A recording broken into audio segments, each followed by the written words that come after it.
Good morning. Good morning, YouTube. Let's see. All right, got the chat over here. I'm getting set up for my event tonight, so you're gonna move around. I was not gonna do this, but Candace told me I should do it. So I was like, well, we could use this as a little live practice. So first, you're gonna give me some feedback. Can you hear me okay when I'm using this microphone? Hello, hello. I know it sounds better when I get close, but it's gonna be more like this. How's that sound? Can you hear me okay? If that doesn't work, let me know. If you can hear me, give me a 1 in the chat if you hear me fine. That will help. So, anyway, yes, tonight is the Mindset of Weight Loss Masterclass that I'm wanting to do. I'm very excited about it. Actually, here, we'll turn you this way. You can hang out while I'm working on getting everything ready. But here, let's turn a light towards me so maybe you can actually. Then you can actually see my face when I talk to you. That should make it better. Yeah, you guys hear me okay? All right, I gotta turn up my ears more because I got to use my in-ear monitors so I can see everything. Oh, hey, actually, here, this will be fun. We'll move this here and move it down a little bit.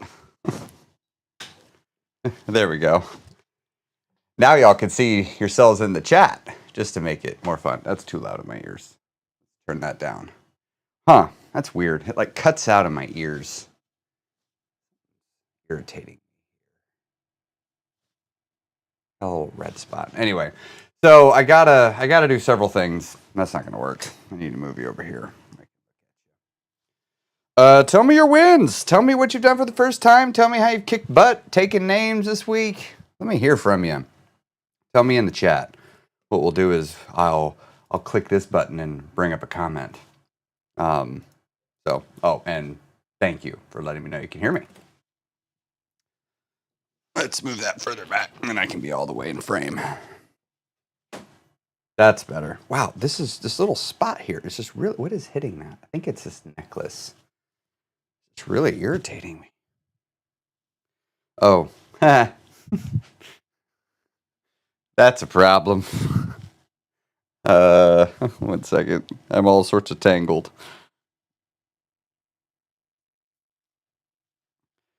Now I can't hear anything in my ears. You know what? I don't feel like fussing with these right now. I don't even really need it. I could just not have it on, but I'm going to use my over-ear headphones. So, let's see here. Is this the live stream one? This is the live stream one. Where's the thing? There we go. We'll put the chat over there. That works. And main with chat. So I think if I do this, there we go. That'll leave the chat window up.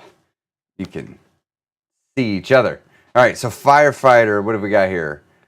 3,500 steps this weekend? Wow, that's awesome. That's excellent. Great job. Great job. You know what it is? It's some processing on this that seems to be like, it's driving me nuts. Turn up the gain a little bit. All right, we'll see. We'll see how that sounds. I'll listen back to it later in here. What I figured you could do with me tonight, or today, while you're telling me your wins here in the chat, it looked like the knot on the necklace was right on the edge of the lanyard strap. Yeah. Let's see. All right, let's see. So first thing I need to do is for live events, we need to make a splash screen. You want to help me make a splash screen? So splash screen is this. This is a splash screen, as it's called, in the biz. So I'm going to duplicate that and call it Mindset of Weight Loss 2025, which you can't see me doing because I'm not even on camera right now. But don't worry. I didn't go very far. I'm still here.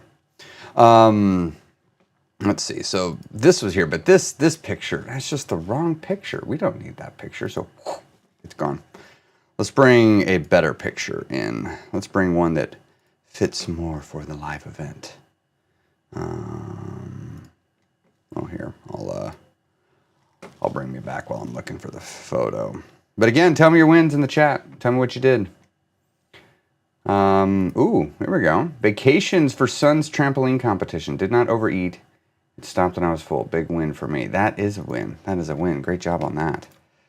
Not overeating. It sounds like, especially what you're describing, it sounds like it's a sort of situation that you definitely would have overate at before. So, bravo.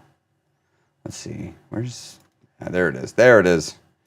Mindset of weight loss. June 2025. Thumbnails. Let's see. Which one do I want?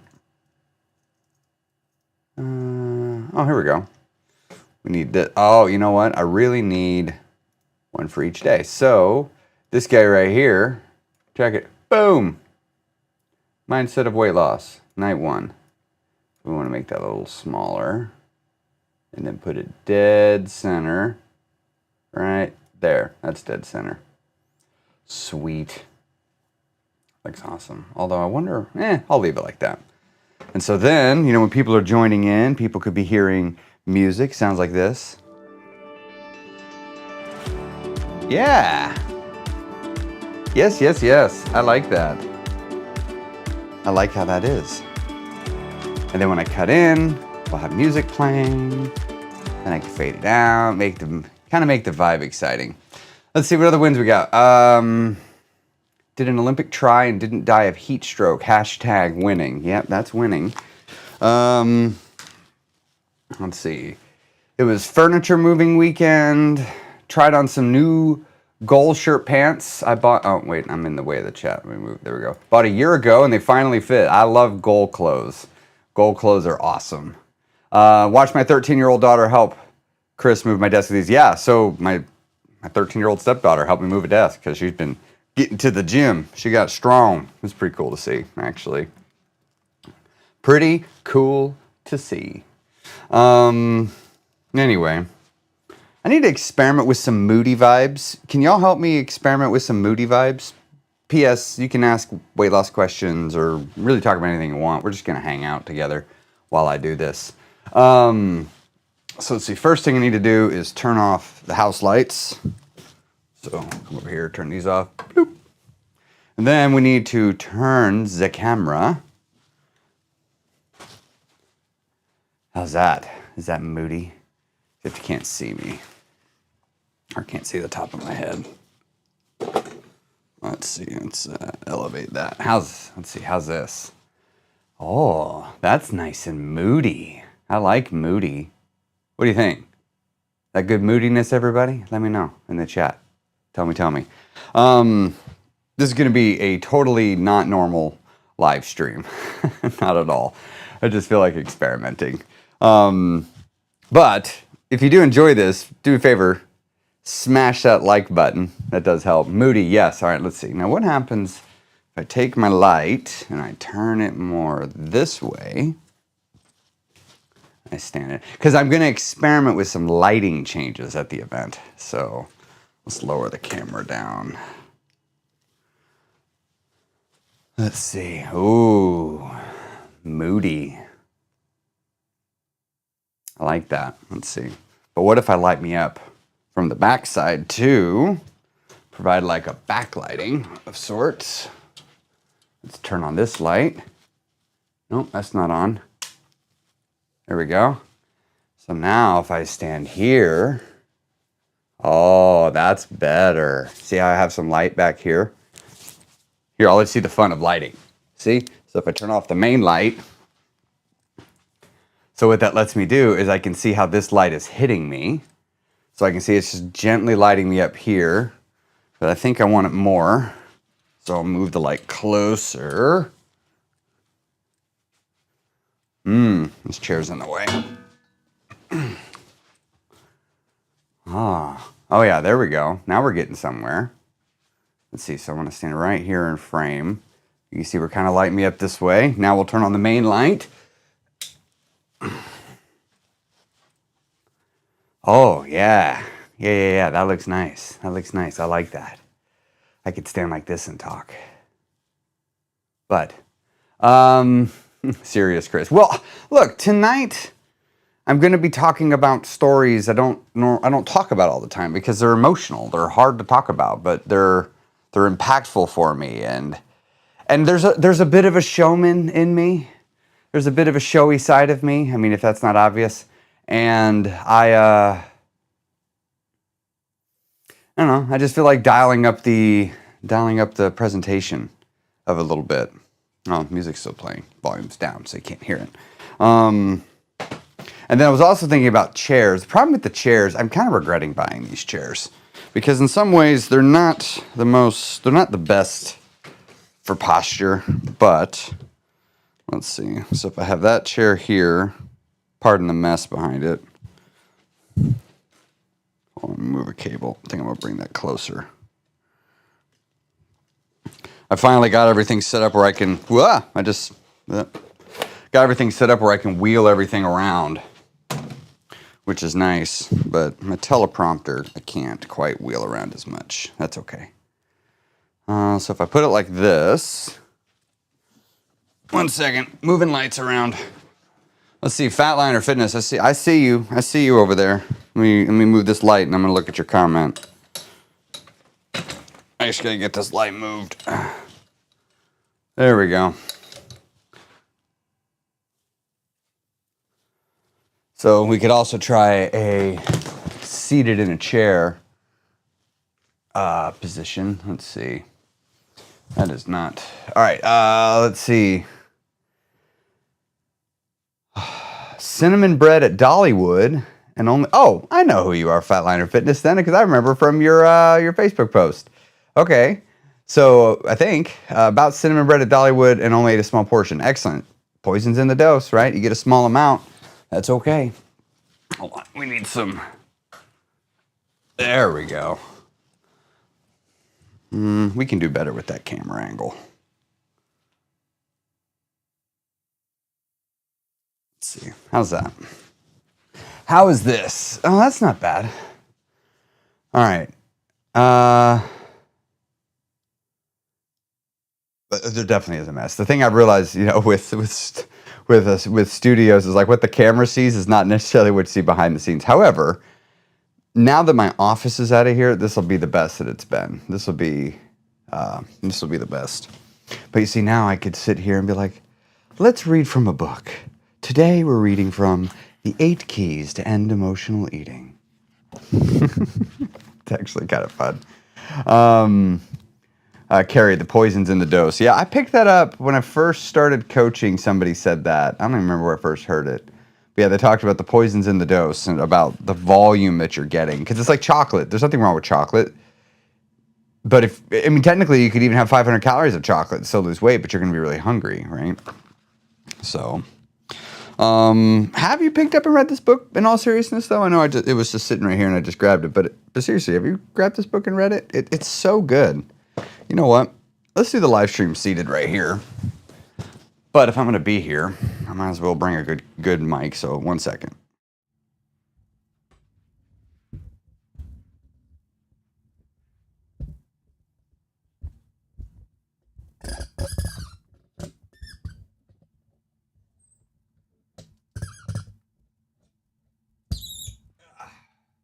Sorry, I think that was squeaking really loudly.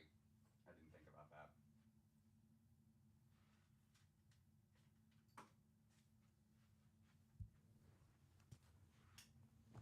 Oh. All right, let's see. I don't know if you can hear me yet because I got to put my ears back in. Let's see.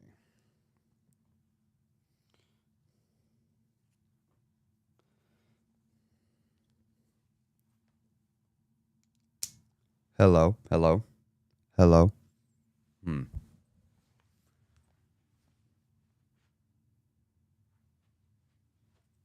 Hello. Ah.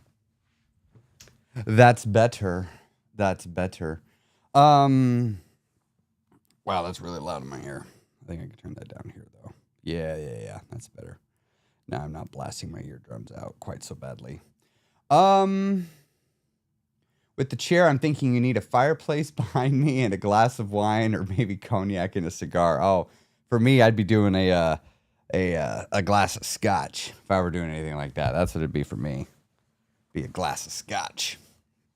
So, Living with an extreme emotional eater is like living with a smoker while you're trying to quit. This has been very hard. Why have I never thought of comparing it to that before? That's exactly what it's like. Oh my gosh, Maggie. Yes, that's exactly what it's like. Yes, it's not like being with a drinker because most people, even alcoholics, know like you should probably hide your day drinking. But smoking is something that, especially with smokers, they tend to form a community with other smokers and make smoking socially acceptable. And when you're with a smoker and you're trying to stop smoking, and then they're always lighting up, oh gosh, yeah. They get in the car, they want to light up. They always got it around, and it's just, oh, wow, yes. Yes, Maggie, that is exactly what it is like. I didn't ever think of it that way. That's pretty awesome that you gave that comparison. I am totally going to borrow that and use that comparison. I hope that's okay. But let's go to the good book of emotional eating. Let's talk about some things in here. Let's see, what section do we want to go to? I was reading something the other day that I think was really good. Was it under resolving the conflict or under motive? You know what, though? We'll read this section. I actually really enjoy this section of the book. This is one of my favorite little areas. So I'm on page 112 in this book. 8 Keys to End Emotional Eating. One of the most helpful books I've ever read in my development as a therapist wasn't assigned as part of my clinical training. In fact, it wasn't even intended as a guide for therapists. It was a business book called Getting to Yes, Negotiating Agreement Without Giving In. The authors explain that in trying to solve any disagreement, the most effective thing you can do is find out what the other side wants. That means you must listen to, understand, and acknowledge the other person's point of view with curiosity and without judgment. This can be more difficult than it sounds. The last thing that adversaries usually do is try to really understand each other's arguments. Typically, their main goal is to make sure that their own argument gets heard. Really listening and trying to understand the position of someone who disagrees with you can feel like admitting defeat, as if you're giving credence to a position that you're trying to discredit, while letting the other side just roll right over you. Here's why that's really important.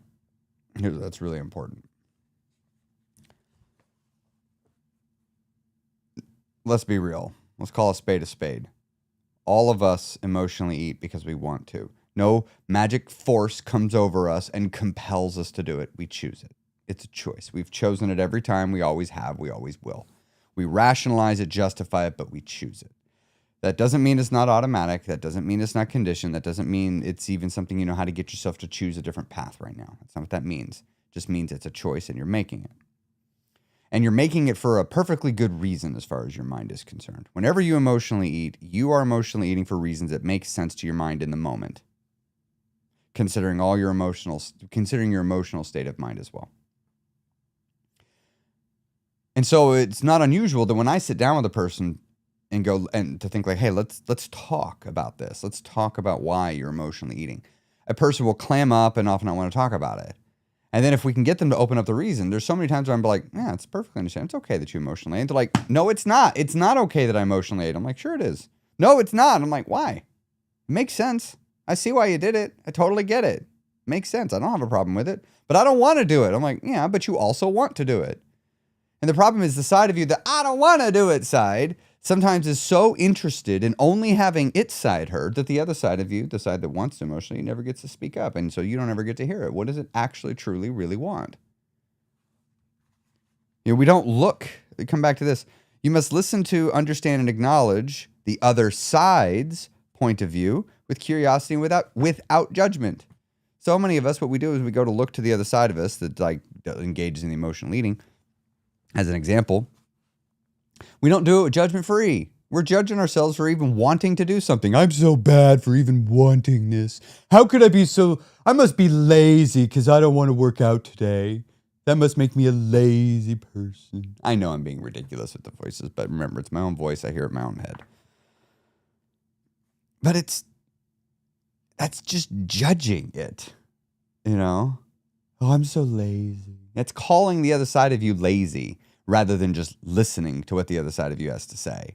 It's like, gosh, you're so lazy because you don't want to go to the gym. Only a lazy person wouldn't want to go to the gym. It's like, no, I hurt. I hurt. I'm tired. I don't want to go to the gym because I'm tired. Why are you tired? I've had a long day at work. Okay. I get that. But we still need to go to the gym, but I'm tired. Okay. Well, what if we made it an easy day today? We still need to go. What if we just made it easier? Like just 10 minutes, low intensity on the treadmill. We can walk for 10 minutes on a treadmill, even if we're tired. Get an energy drink.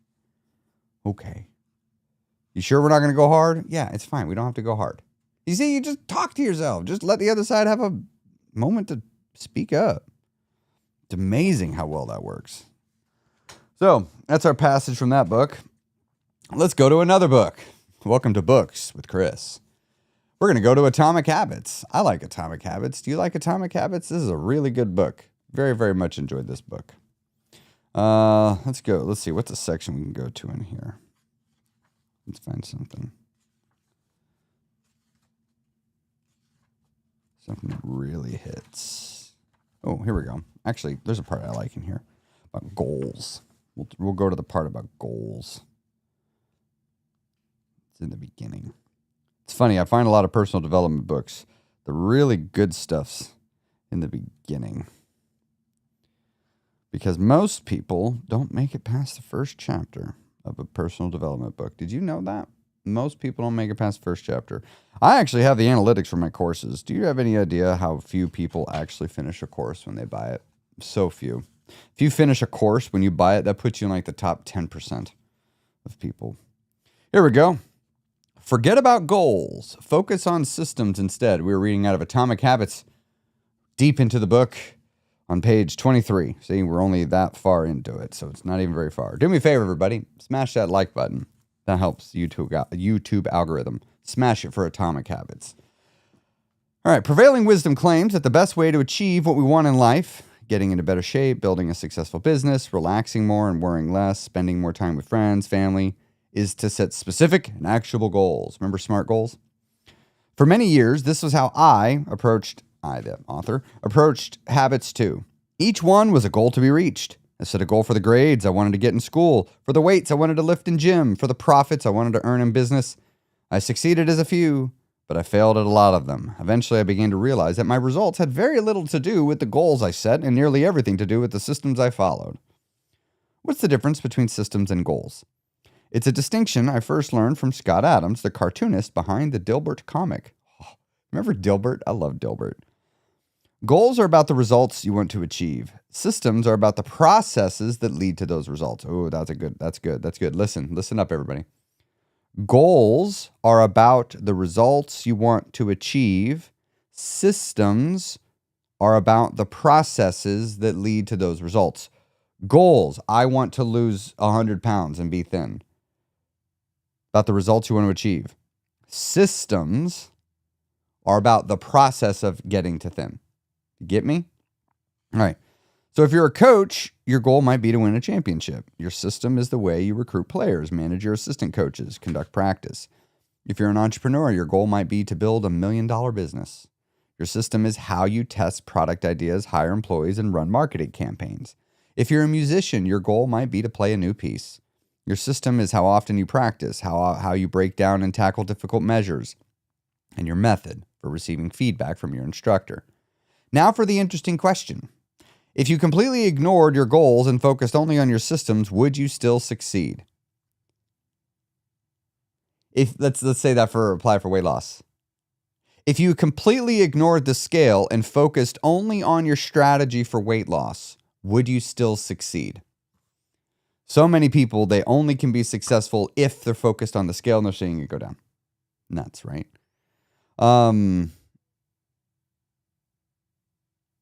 For example, if you were a basketball coach and you ignored your goal to win a championship and focused only on what your team does at practice each day, would you still get results? I think you would. The goal in any sport is to finish with the best score, but it would be ridiculous to spend the whole game staring at the scoreboard. The only way to actually win is to get better each day. In the words of 3-time Super Bowl winner Bill Walsh, the score takes care of itself. The same is true for other areas of life. If you want to get results, then forget about setting goals. Focus on your systems instead. He goes on to say, I'm going to stop reading at this point, but that winners and losers both have goals, and they have the same goal. So clearly setting a goal is not the thing that determines whether you're going to be successful or not. Consider that everybody going to get weight loss surgery thought it was going to work. And yet 60% gained their weight back. Think about that. 60% gained their weight back. And everybody had the same goal. It's almost as if goals are not the thing that make it work. Let's do another book. I'm having fun with this. Let's see. Y'all ask any questions? Oh, see, Fat Ladder. Wait, am I supposed to hide my day drinking? I mean, I'd be curious why you're day drinking. I mean, day drinking is like,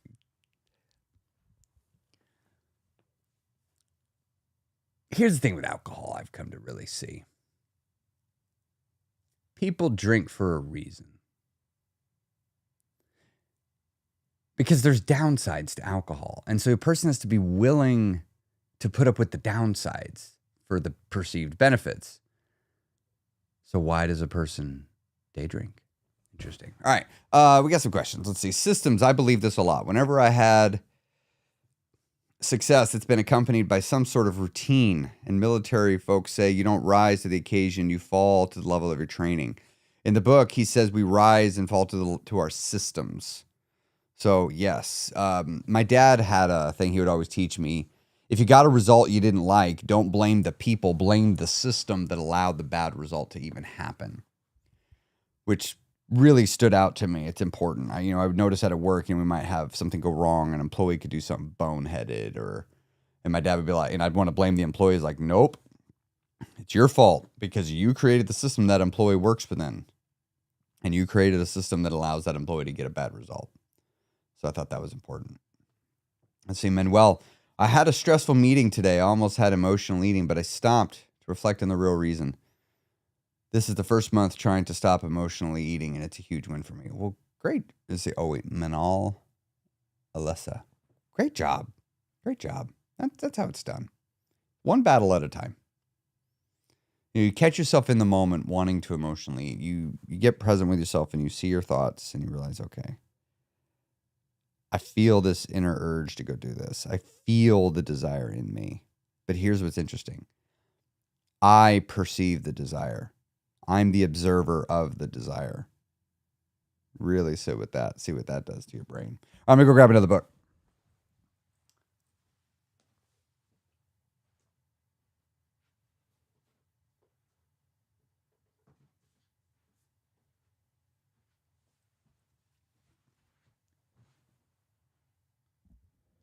I mean, if we're going to read books, we're going to definitely have to read from my favorite, Psycho-Cybernetics. Let's go to some sections I don't normally go to in this, though. Let's find something. Oh, this is a good one. I just opened right to it. Oh, this is a good section. Yeah, this is a great section. Page 138. Yeah. Of this version of the book. Welcome to Reading Hour with Chris. No real success or genuine happiness is possible until a person gains some degree of self-acceptance. The most miserable and tortured people in the world are those who are continually straining and striving to convince themselves and others that they are something other than what they basically are. There is no relief and satisfaction like that which comes when one finally gives up the shams and pretenses and is willing to be him or herself. Success, which comes from self-expression, often eludes those who strive and strain to be somebody, and often comes almost of its own accord when a person becomes willing to relax and be themselves. Until about 6 years ago, and when I say about 6 years ago, I mean exactly 6 years ago. Because this week is the anniversary of when I began my transformation. I began to shake loose the old ways, let them be left behind in the dust. I began to systematically dismantle my life and rebuild it. And on that path, on that journey, I discovered so many things. The first thing I discovered is I had not accepted myself. I had not yet chosen to love myself and to accept myself for who I am as I was. I felt that if I did that, I would give up, I would settle, I would stop working on myself, I would stop striving. Because I wasn't happy with where I was. If I had settled at where I was 6 years ago, I would have been very unhappy with that. So I thought. And so it says here, success, which comes from self-expression, often eludes those who strive and strain to be somebody.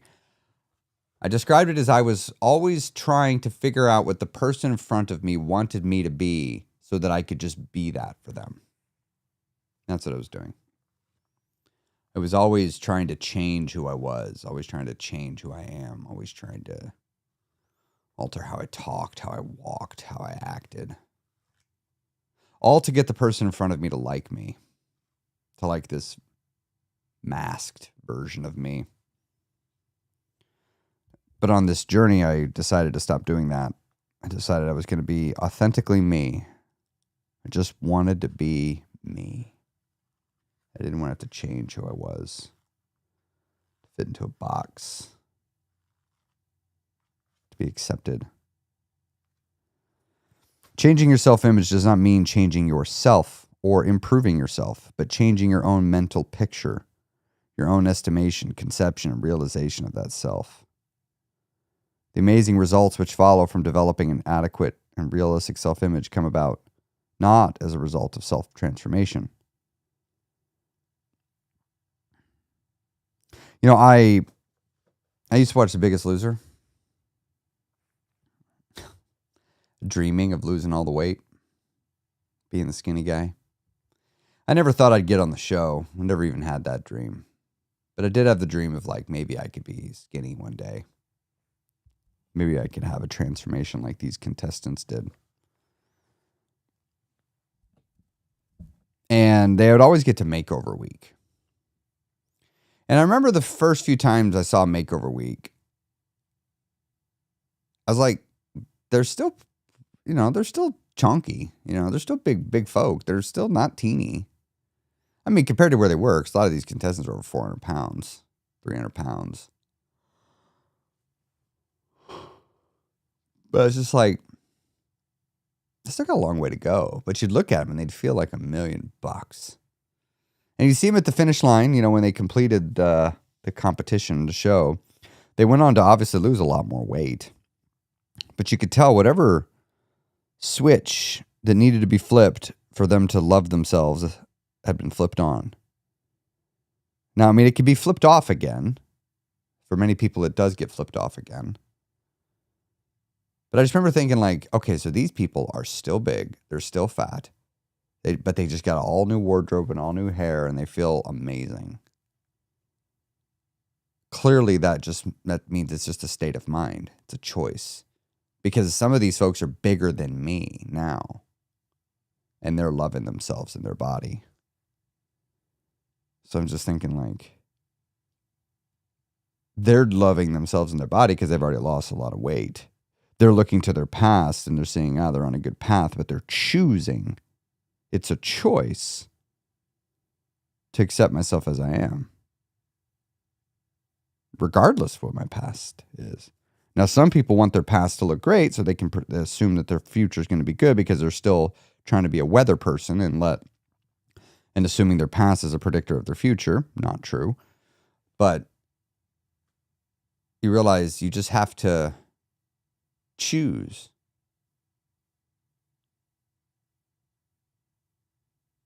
Choose to accept yourself, to think you're great. And I did that. I started choosing it, and I had to choose it again and again and again and again and again. I didn't choose it once. I didn't choose to accept myself once. I've chosen to accept myself 1,000 times. That was the difference. I used to search for one singular moment.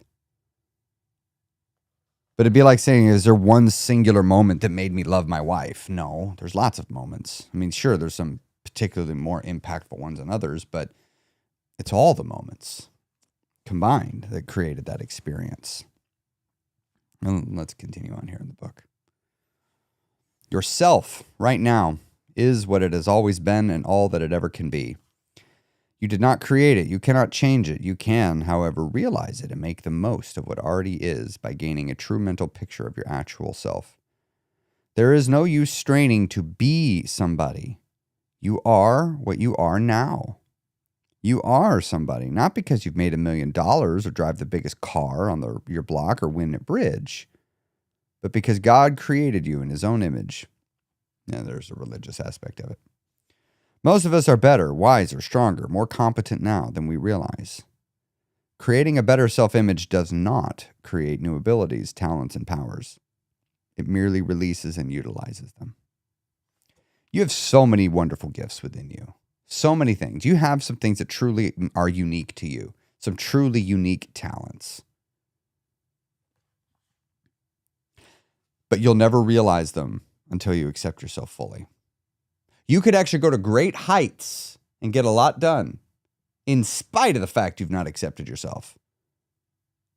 But wait till you see where you could go when you fully accept yourself. Wait till you see where you go. Self-acceptance means accepting and coming to terms with ourselves now just as we are, with all our faults, weaknesses, shortcomings, errors, as well as our assets and strengths. Self-acceptance is easier, however, if we realize that these negatives belong to us. They are not us. That's an important line. Actually, I underlined that line right here. Self-acceptance is easier, however, if we realize that these negatives belong to us. They are not us.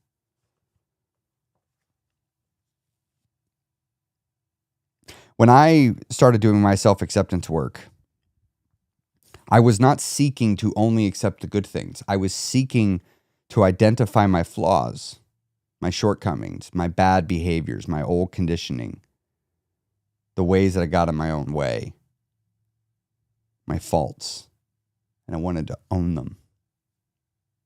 Not from a place of judgment, not like, these are proof that I'm terrible. No, they're proof that I'm a complete person.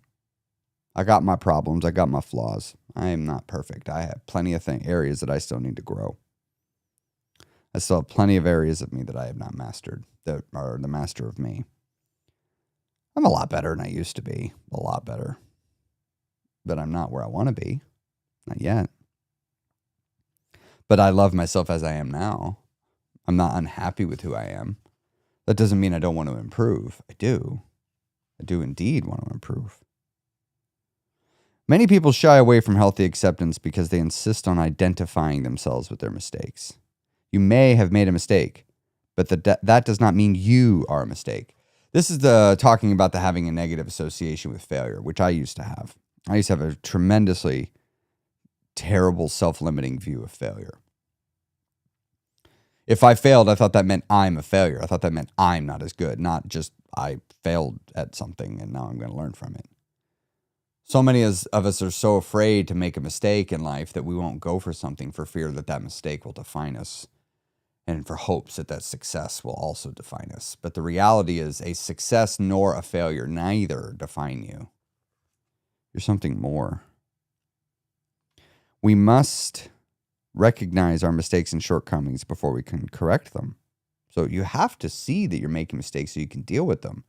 But if you think your mistakes define who you are as a person, you won't look at them because you'll think you're looking at evidence that you suck. But if you decouple your identity from your accomplishments, it becomes a lot easier to look at your mistakes and your successes with a sense of neutrality. But so many people don't want to look at their successes with a state of neutrality. They only want to look at their negatives with a sense of neutrality. But that door swings both ways. We have opposition in all things, the law of polarity. If you start to want to care about something less on the positive, you will simultaneously care about it less on the negative. But if you care about it more on the negative, you'll care about it more on the positive. It has to balance. Let's skip ahead. It's important that we learn to accept this actual self with all its imperfections because it is the only vehicle we have. Differentiate between yourself and your behavior. You are neither ruined nor worthless because you made a mistake or got off course, any more than a typewriter is worthless that it made an error or a violin that sounds a sour note. Don't hate yourself because you're not perfect. You have a lot of company. No one else is either, and those who try to pretend they are just kidding themselves. Yeah. You know,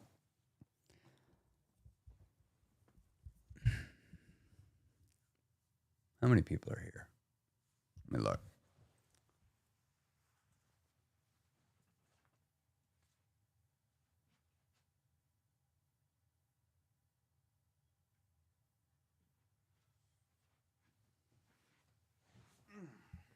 We got a small gathering here. I'm gonna sort of get real for a second and talk about something. Hold on.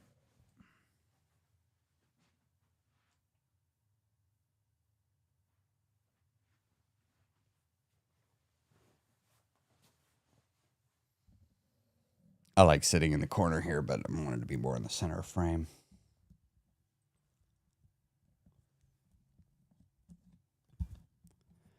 I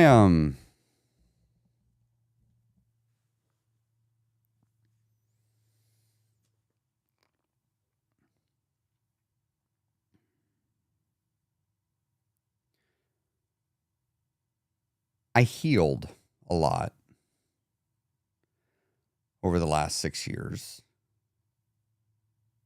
which has helped me to move past my emotional eating because it started getting rid of a lot of the reasons why I needed to emotionally eat. But it also, it sent me down a rabbit hole of understanding myself that I've now come to see a lot of people my age and older start to figure this out. At first, I thought the things I were discovering were unique. Like I had stumbled upon some thing that nobody knew about because none of my social network knew about it. But then as I started getting out there in the world and started learning more, I started realizing like, oh, lots of people discover this. This is like a thing. It's like a phase of growing. But you see, unlike when we're going through things at younger, like the awakenings to attraction for romance, right? These feelings for connection with another human within us. Like that's a natural phase that gets awakened in puberty. Like we're all aware of it. As a society, we help our younger generation move their way through it. We help them move through puberty because we know it's a difficult time as we advance. But what I now really fully know, because I've experienced it, is the maturation process doesn't stop, but it is not a sure thing. You see, as you get older, your mind continues to go through its own awakenings and realizations. But you don't have to, because your conscious mind has the power to keep you stuck. We have a tremendous ability to keep ourselves stuck. And so on my weight loss journey, I went through something. I began to realize at one point, I think I'm going through a midlife crisis. But I was like, but I seem a little early. A lot of people aren't doing it at my age. But then I was like, wait a minute. I started working at 15. I started working right after high school. I didn't go to college. I did, but I dropped out. And because there was no money in music, thank goodness, even though I had a scholarship, but it wouldn't have made any money. And I just went right to working and worked, had a whole career, 23 years, worked my way up. I mean, it's a great career. And my dad died and started reevaluating my life and started realizing that like, I'm not living the life I want. I'm going to die. I started having all these realizations. It was like, oh shit, I think this is a midlife crisis. So I started looking into that. And I came across a term that hit me a lot, that felt more accurate. I'm not going through a midlife crisis. I'm going through a midlife transformation. And this is a natural part of life for for people. It can be avoided, it can be delayed, it can be postponed till a person dies. But it is a natural thing to do. And this midlife transformation process, there's no one way to go through it. There's no one set of realizations a person has, but there's a lot of commonalities. There's a lot of things that a lot of people go through. And one of them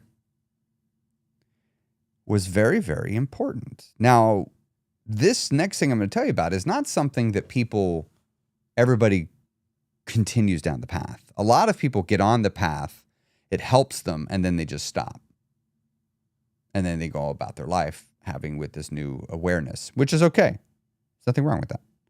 Some people feel compelled to go further down the path. And then they find a stopping point and they stop and they continue from there. And then some people can feel compelled to go even further down the path and they just keep going down the path. I've been one of those. I've been one of those that have just kept going down the path. I don't know why. I have spent the better part of 18 months trying to figure out why I feel compelled, but I have yet to find an answer. I just am. Now, some of you are probably like, Chris, what on earth are you babbling on about? What are you talking about? All right, so I'll stop burying the lead.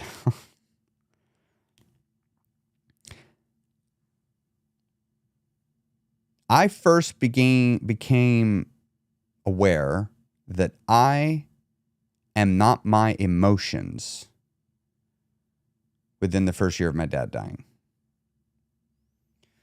I just became aware of it. I didn't know what it meant.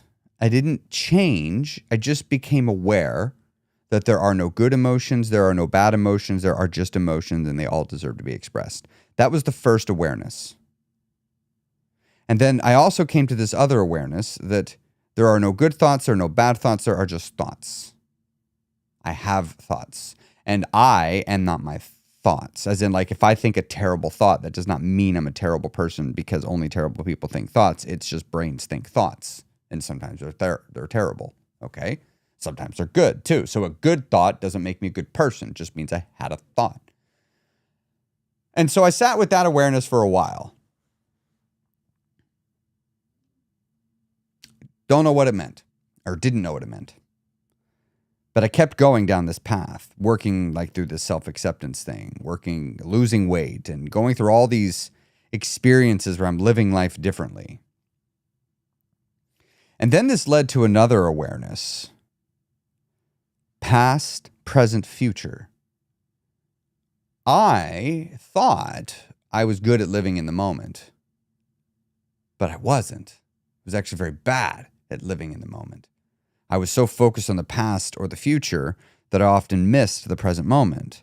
And when I was in the present moment, I was often doing so many things that pulled me away from the present moment. That, TV, movies, drugs, like sex, alcohol, whatever things just pulled me from the present moment. Or pull me into it, but using a thing. Shopping. Going on a trip. I had to do something grand, something that would force me to do it. It's not the same thing. I mean, it does bring you to the present moment. Yeah. But I wasn't any good at it. I would be at work and I would just be so looking forward to getting it home. And so I wouldn't work well because I'm just so eager to get home. And then when I get home, I'd be anxious about all the work I didn't get done that I'm going to have to do it tomorrow. I was always so eager to get to the next thing that I'd forget to be where I was. I'd forget to do what I'm doing. My phone would ding and I'd feel like I'd have to look at it and go down that rabbit hole. Some work stress is going to happen tomorrow. So I feel like I'd need to spend my time thinking about it and stressing about it. Or I'd need to distract myself versus just going like, I'm just going to choose not to think about it. Like, that was never an option before. Just not think about it. Just like, I don't need a distraction. I'm just going to say, this isn't happening right now, so I'm not going to worry about it. I'm just not even going to think about it. But I started to become aware of that. There's a past, present, and future, and life exists in the present. The thoughts and emotions exist in the present. Life is in the never-ending present. And I started to realize that. And these are very powerful realizations. They really began to set me free in a lot of ways. Because I began to like, oh, well, I don't need to worry about this stuff that other people think I need to worry about. Now, many people, they go this far down the path and they stop. And there's nothing wrong with this. This is a wonderful place on the path to stop. A great place. I am not my thoughts. I am not my emotions. I have thoughts. I experience emotions. And there's a past, present, and future, and my life exists in the present.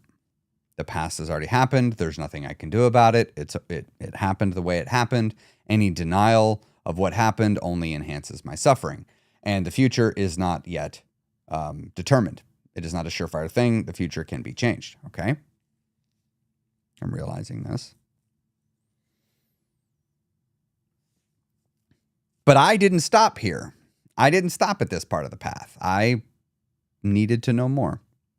So I kept going. And then I discovered other things. I discovered that someone in here is perceiving my thoughts. But I am perceiving the thing that's perceiving my thoughts. I started to realize this, and at first I'm like, this seems nuts. Because it was something my dad kept saying to me before he died. He was figuring something out, and I could tell now he was trying to explain it to me. He's like, you're both the observer and the observed. And sometimes the observed becomes the observer. And I'd be like, what are you talking about, dude? Like, that doesn't make any sense. But I just wasn't ready for it yet. I wasn't ready for what he was trying to figure out, what he was figuring out and trying to convey to me. And maybe some of you aren't ready to hear what I'm trying to say. Maybe for some of you, what I'm saying, I sound like a crazy person. But maybe for some of you, what I'm saying makes total sense. But I began to think like, I can see myself perceiving my thoughts. I can see myself thinking about the emotions. What is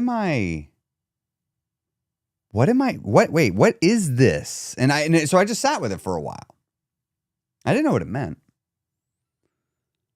But I just began to realize, like, I can see my thoughts happening. Like, I can perceive them. Like, they're just noise. I don't have to do them. I don't have to listen to them. It's hard sometimes not to do them, but like, just because I'm feeling something, that doesn't mean I am broken. It just means I'm experiencing this unpleasant feeling. And my life continued to get better. I continued to work on myself as I continued to accept myself more for how I was. I no longer cared if I got haters, if people disliked me. And when I began to care less if people liked me or disliked me, it became easier to take risks because I didn't care if I got it wrong. And when I began taking risks, I started getting bigger payoffs. So things started working out for me more because I was taking risks and I was putting faith in myself and my ability to handle things that would come my way, that I could get myself out of problems. And I didn't care if people judged me because I made a mistake, because I don't care. And it's just, life started to get easier. You know, when I mean, it was still hard, but it was easier. You know, like the pandemic was happening. Everybody's talking about how terrible it is. And I'm just like, this is the best year of my damn life. And I just started realizing, like, wait a minute, just because somebody else is having a bad life, a bad existence right now, that doesn't mean I have to have one. Our lives are disconnected and they're connected, but like, my experience is my experience. And for many people, their journey's going to stop here. This is a great place to stop on their journey to understanding who we are, what I am. Just stop there. I ain't going any further. It's a good stopping spot. But for whatever reason, I could not stop there. I could not leave well enough alone. I had to keep going deeper to see how far the rabbit hole went. And this led me to the present moment. And this led me to realizing, I think it is time to begin to live a goalless life. If you had asked me, come up to me at any point up to a few years ago and said, Chris, What are your 5 and 10-year goals? I could have given you not only detailed goals, but the current plan for how I'm going to get there. Now, the plan could adjust all the time. I'm not going to get the book, but I got 7 Habits of Highly Effective People. Begin with the end in mind, one of the habits, right? I was a big believer of that. I always had goals. I was always instilled to have 5 and 10-year goals, 5 and 10-year goals. And I was always updating them, and they were always getting pushed out. And then one day I woke up and realized I had hit my previous 10-year goals multiple years ahead of schedule. I mean, I had goals behind that goal, right? Like I had reached a tier that I said I wanted to get to, and I got there ahead of schedule. And it was awesome, and it was easier than I ever thought it'd be. And I was like, why do I feel empty? Why is this not leaving me with a lasting happiness? You see, I didn't understand that when you put your happiness on the other side of the attainment of something, that happiness you feel is only for a fleeting moment. And that happiness, what's interesting, it's I want something, I get it, I feel this joy, and that joy is coming from the not wanting something. It is in the not wanting of something that the joy is felt. But of course, I end up setting a new goal, putting my happiness on that. Now I don't have it, and now I'm unhappy. And so I need to strive for that goal. And I was like, but on the other side of every goal is just another goal. So like, when is well enough well enough? Like, when am I just going to say, okay, I'm happy and I'm just going to be happy? Like when? I started realizing I was actually suffering. I was actually having a lot of pain and turmoil in my life just from lacking things and losing things and things going away. And I was beginning to be aware of this. And I was like, I don't like this. I want to feel happy and joyful now. And I started to discover that there's a difference between happiness and peace. And I was like, wait a minute. But I have to have goals. If I don't have goals, I'm not going to go for anything. I'm just going to flounder around and just do nothing. It's like, no, but these goals are making me miserable. And so I just started thinking, I'm like, let's try for a year. 1 whole year. No goals. Do not be working towards any big 10-year goal. Do not be working towards any 5-year goal. Do not even be working towards a 1-year goal. Set an intention, set a direction, and then just go do the doings. Just get completely dedicated to the process of whatever it is I'm doing. Be fully present. Whatever I'm doing, be there, give it my attention. And then whatever I'm doing, be there now and give it all my attention. When I'm at work, be at work. When I'm at the movies, be at the movies. When I'm out at the gym, be at the gym. Whatever you're doing, be doing that.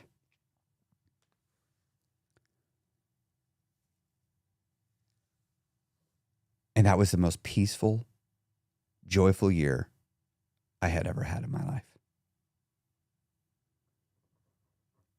It didn't go fast. So much life felt like it had been lived in that year because I was so intensely present to everything I was doing. The rest of the world didn't exist outside of what I was doing. I gave what I was doing my full attention. There was never ahead of schedule or behind schedule because there was no goal to measure myself to. There was never on track or off track. There was just moving forward. There's just giving my full attention to whatever I'm doing. And I started to achieve personal, professional, spiritual. I began to achieve success in every aspect of my life at a rate I had never experienced. And it came in what felt to be an effortless way.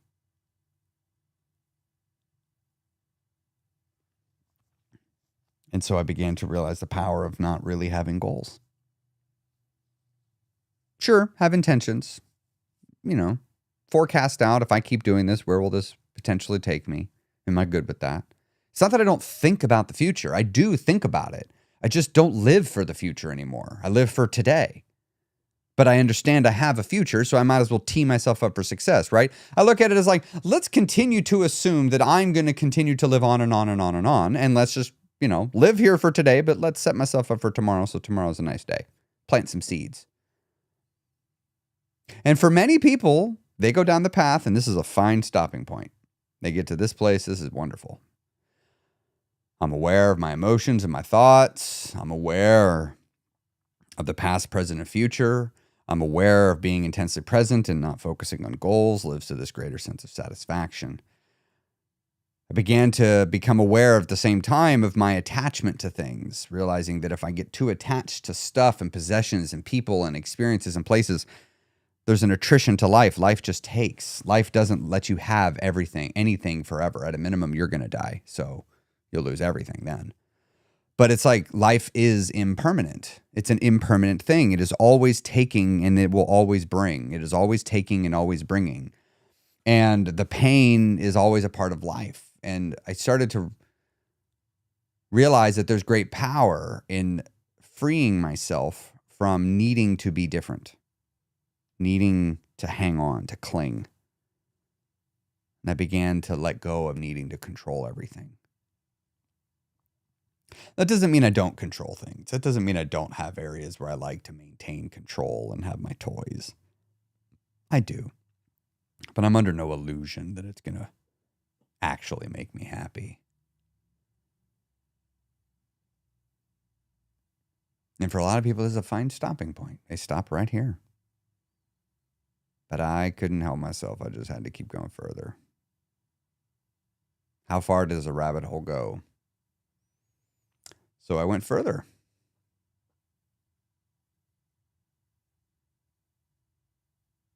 Why do I want all these things? I want to be happy. Why do I want to be happy? Because happy feels good. Okay.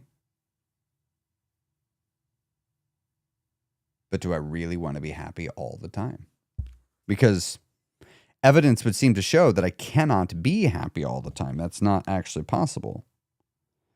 Because, if I'm getting a shot of penicillin, that during that moment, that is very uncomfortable. So am I just okay with that? And I began to realize that, I cannot be happy all the time. I cannot be. Am I okay with that? And at first I was like, no, this is stupid. I want to be happy all the time. I don't want to be sad. I don't ever want to be sad. I want to be happy. But I slowly came to the realization. It wasn't a big moment. It was just a gradual realization over time. I'm not looking for happiness. Even though I always said I was. I never have been. I've been looking for peace. That's what I've been looking for. I've been looking for peace. Inner peace. That old cliche. That's what I've been looking for. Are you serious, Chris? That's what I've been looking for this whole time is inner peace? Oh. And again, many people find their way to this part of the path. I'm looking for inner peace. I'm not looking for happiness. And then they stop here. I'm just going to pursue peace. It's a fine place to stop. It's a fine place to stop. A perfectly wonderful place to stop. But I couldn't help myself. I just, for whatever reason, felt compelled to go further.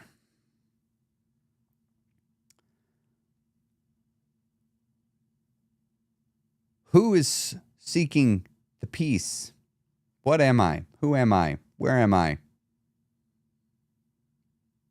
I had a click, a moment, a realization. I am not hand. Hi, I am hand. No, I have a hand.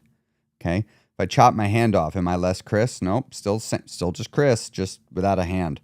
Wait a minute, but my name Chris. Why am I called Chris? It's just because what people call me. It's just a name. It's a label. I could easily be called Charles, right? Or Stephanie. Call me whatever you want. It's a name. It's a name I was given. It's just a collection of sounds and words that we said means my face. Okay? Am I this body? No. I'm a man. No, that's my gender. I'm an adult. No, that's my age.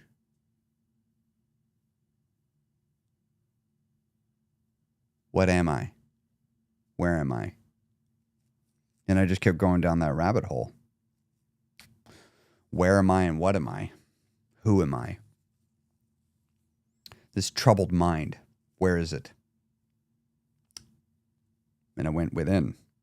You see, I had spent so much of my life trying to be outside of me and solve all the problems outside my skin and the world around me.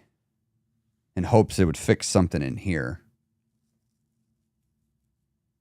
And all it would ever provide was momentary satisfaction. It never provided the lasting stuff that I was truly looking for. And so I kept looking. I kept turning over rocks.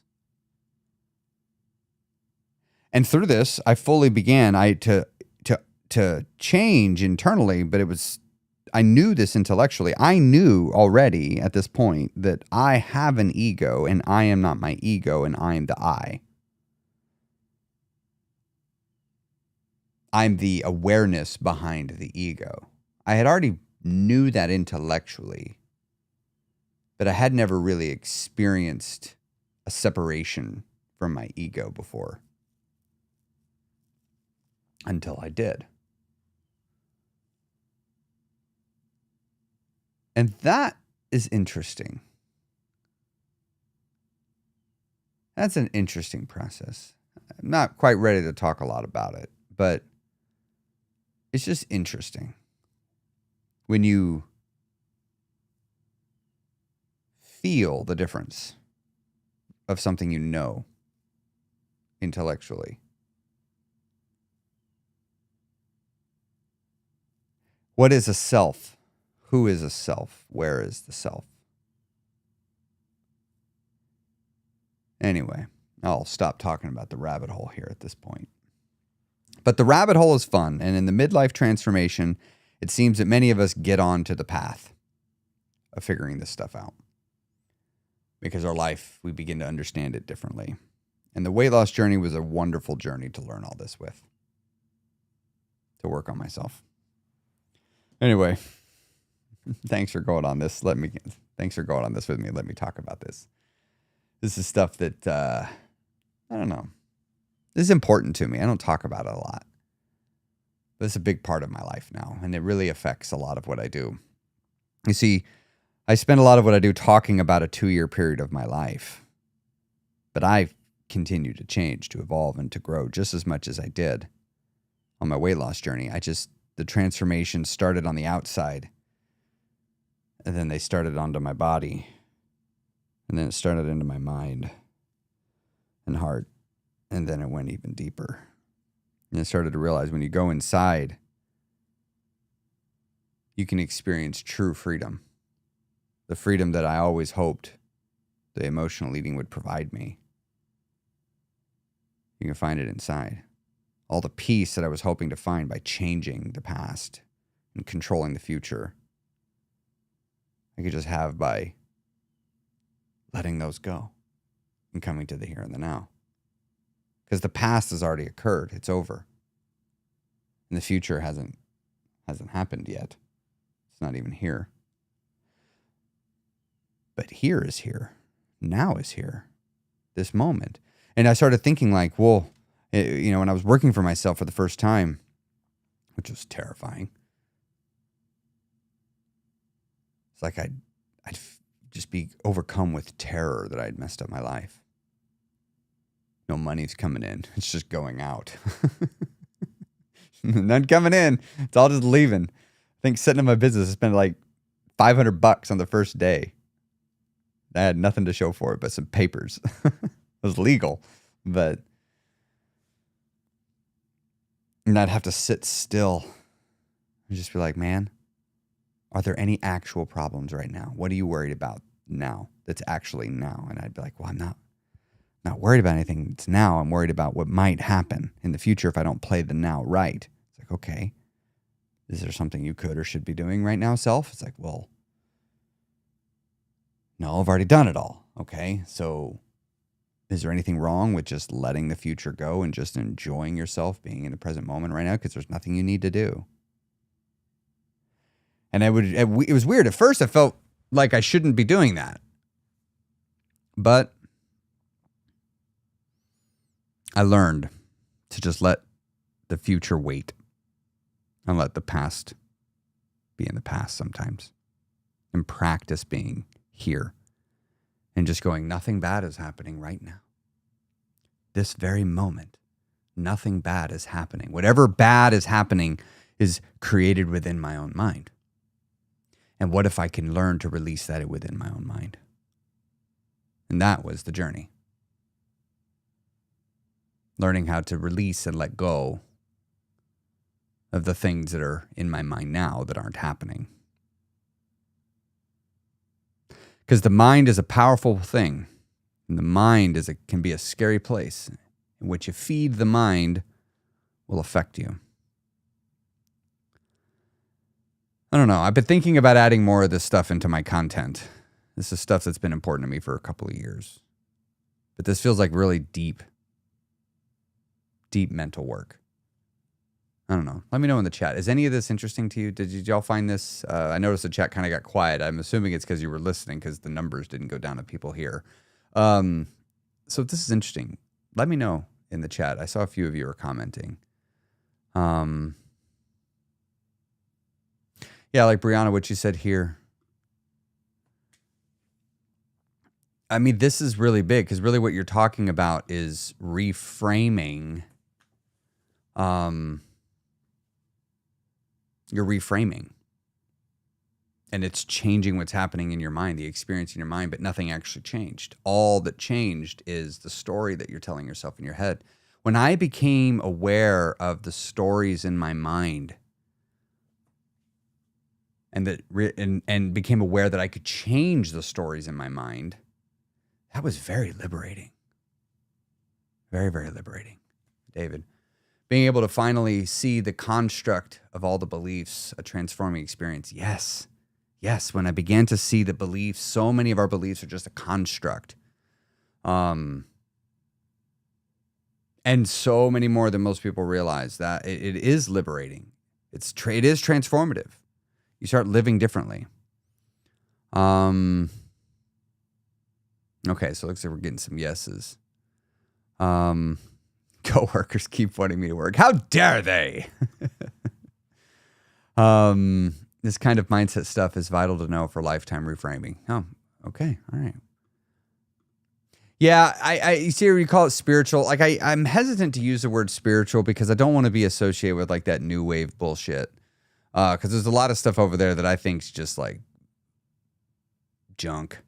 But there's so much that's true, that's real. Because I'm a big believer that truth can be found in multiple places, expressed in multiple ways, and it can withstand scrutiny. If it shows up in only one place and it can't withstand scrutiny, it's probably not true.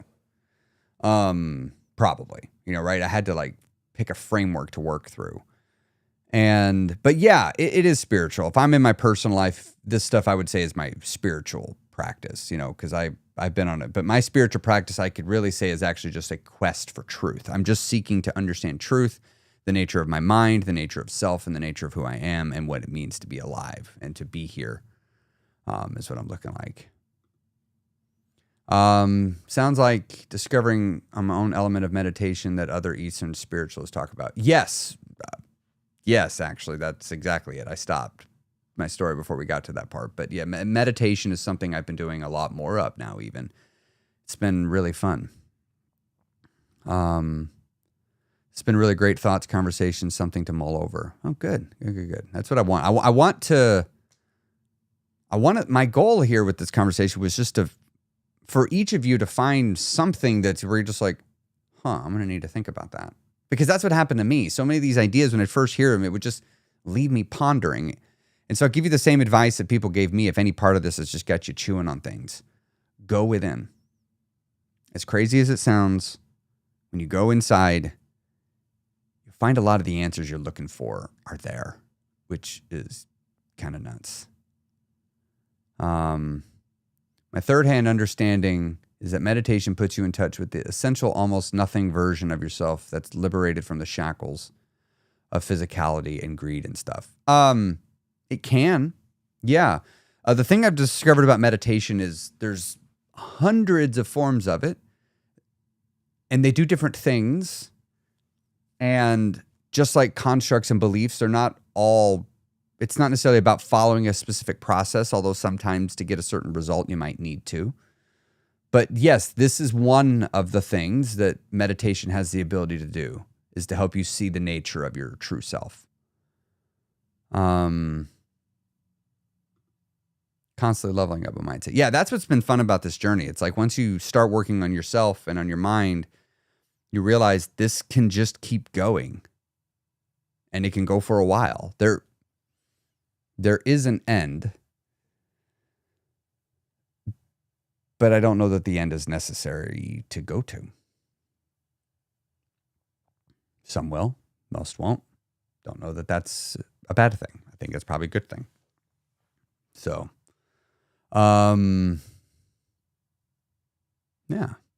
Oh, John, I see you like that. Yeah, this has been a guiding principle in my life for, when did I first start saying this? I don't know. Early 30s, somewhere in there. I started saying it, maybe even late 20s. I just began a quest for truth. I said, I'm going to go wherever truth takes me. I love having my mind shattered. I love having a belief just and fall into a million pieces and to realize I am completely wrong about the way I've been seeing something, and it creates all these ripples and all these other things fall away. And it's like, aha, more truth. I found it. More truth. More lies are gone from my mind. I hate believing lies are true. Like the lie that I'm not enough. It's such a bullshit lie that I believed for so long. But hope to see you tonight, my Mindset of Weight Loss Masterclass. I'm going to try a style of teaching I've not tried before. It's going to be fun. It's going to be fun. Have a great day. See you tonight.